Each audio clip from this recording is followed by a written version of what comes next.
মধ্যপ্রাচ্যের আকাশে ঘনিয়ে আসছে অজানা ভয়। বহু জল্পনা কল্পনার পর ওমানে মুখোমুখি নয়, বরং আলাদা ঘরে বসে ইতিহাসের সবচেয়ে স্পর্শকাতর আলোচনা করল ইরান ও যুক্তরাষ্ট্র। বিষয় একটাই, তা হলো পরমাণু। ঘুরে ফিরে আসছে একই প্রশ্ন, চুক্তি না যুদ্ধ? নতুন আলো দেখা যাচ্ছে, নাকি এই আলো শুধুই আগুনের ছায়া? যুক্তরাষ্ট্র বলছে গঠনমূলক, ইরান বলছে শান্তিপূর্ণ ও সম্মানজনক। কিন্তু বাস্তবতা কি? 2018 সালের পর থেকে যুক্তরাষ্ট্র ইরানের মাঝে সম্পর্কের যে বরফ জমেছিল, এবার কি সেটা গলবে, নাকি এই কথোপকথনের আড়ালেই রচিত হতে যাচ্ছে আরেকটি লিবিয়া স্টাইল চাপ, যা ইরানের জন্য একরকম অসম্মানজনক আত্মসমর্পণের শামিল?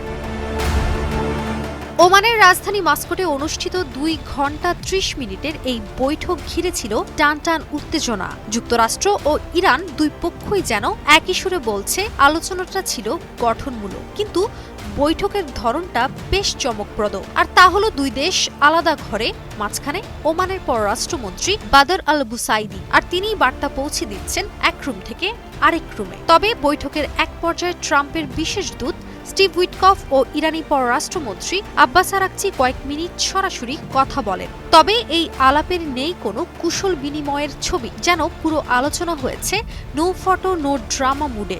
কিন্তু কেন?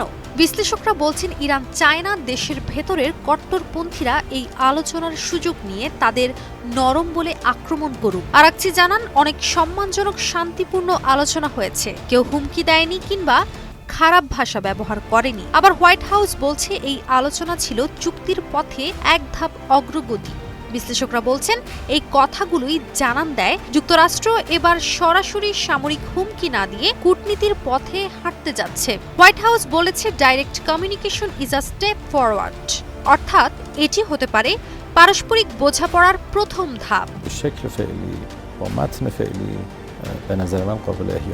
সব মশার বিরুদ্ধে সুরক্ষা দিতে এলো বসুন্ধরা এক্সট্রিম অ্যারোসল, মশার বিরুদ্ধে এক্সট্রিম সুরক্ষা। তবে সবকিছু যত সহজ মনে হচ্ছে, আদতে তত সহজ না।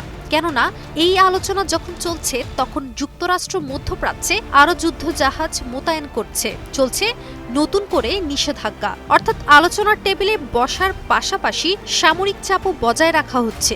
আর ট্রাম্পের হুমকি এখনো যেন বাতাসে ভাসছে। ডিল না হলে ইরানের জন্য এটা হবে একটি খুব খারাপ দিন। এদিকে ইরানও তার অবস্থানে অনড়। ন্যায্য চুক্তি চাইলেও চাপে মাথা নত করবে না ইরান। তাদের দাবি পরমাণু কর্মসূচি একেবারে শান্তিপূর্ণ। কিন্তু প্রশ্ন উঠছে, তাহলে 60% পর্যন্ত ইউরেনিয়াম সমৃদ্ধ করে কি করছে ইরান? 2015 সালের ঐতিহাসিক পরমাণু চুক্তি অনুযায়ী ইরান 15 বছরে 3.67% বেশি ইউরেনিয়াম সমৃদ্ধ করতে পারবে না। কিন্তু এখন ইরান সেই সীমা পেরিয়ে বহুদূর চলে গেছে। আন্তর্জাতিক পরমাণু সংস্থা বলছে ইরান চাইলে খুব অল্প সময়ে 90%, অর্থাৎ অস্ত্র তৈরির পর্যায়ে চলে যেতে পারে।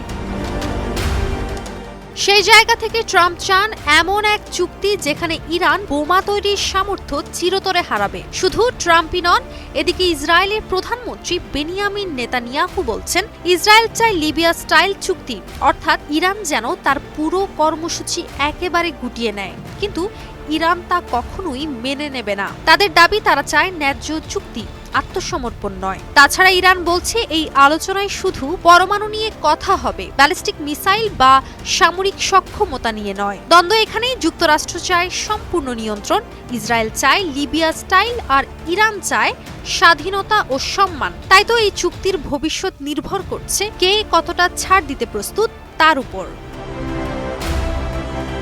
এই বৈঠক যতটা আশাব্যঞ্জক, তার চেয়ে বেশি চাপপূর্ণ। একদিকে আলোচনার আলো, অন্যদিকে সামরিক ছায়া। আগামী সপ্তাহের দ্বিতীয় দফা বৈঠকের কথা রয়েছে।